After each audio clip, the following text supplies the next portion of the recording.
looking, and I said, do she see what she said she did? If I was in the world and I know Cuz Sullivan, I'd be shaking his hand right now. I said, boy, you got your one. She don't see how dumb she sounds. That you gave. Watch this. The Bible says a woman's worth is far above rubies. So what you did, you gave away your rubies for a chance for your son to play, and he still didn't play.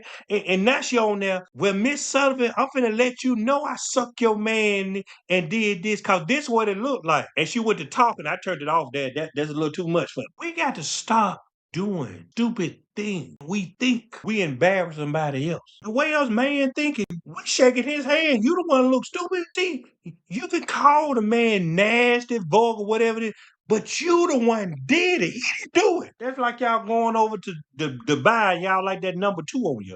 Them golden shower. See, so now what's this? 2A. We're gonna say 2A on this. Whatever frustrates you in your wilderness, that's what could still controls you. That's what God wants. Whatever frustrates you, that's what controls you.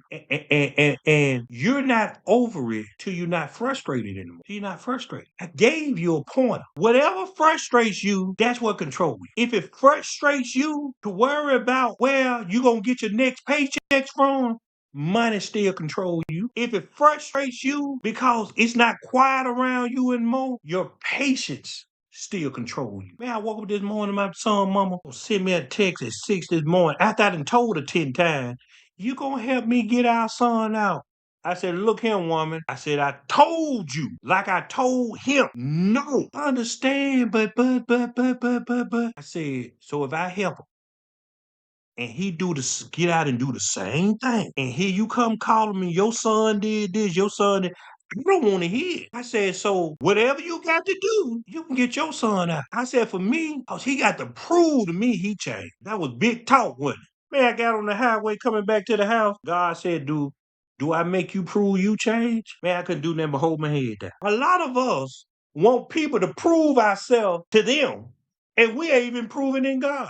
You can't make nobody prove that they love you and they don't even love God. You can't make no man prove that he can take care of you and he don't obey God. You can't make a woman prove that she loves you and she don't. All you got to do is watch her. Anything that you do more of than God, that's what controls you. It ain't got nothing to do with God. Ain't got nothing to do with God. Hello. Never seen the Michigan number. I ain't know who that was. So number 3, in the wilderness is where your relationship with God becomes real. See, what people don't understand about the wilderness, that's why y'all ain't heard it in depth like this. A lot of you are suffering from secondhand faith. You learned God and you were still in God based on a codependent spirit. Let's explain that. Because you believe in pastor. Your mama told you to go to church.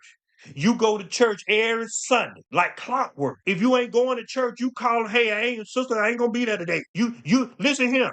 You done laid your clothes out the night before you going to church. Do you understand? Everything that you learn is secondhand faith. In the wilderness, you get first-hand faith. Why y'all think I don't teach as much since you've been in the wilderness? Man can't live by what Brother Hubbard say alone. Man can't prove a point by what Brother Hubbard revealed. Now, every now and then, I'm going to show you how slow y'all live. You so slow. You depend on a man that depend on God. Don't you notice I'm only saying things to help you out in the wilderness? That's God showing you that you actually depending on him. Some of you now. Transformation, center we proclaim. Whoa, living more than just a name. Yeah, moving from a church mentality to a kingdom mindset.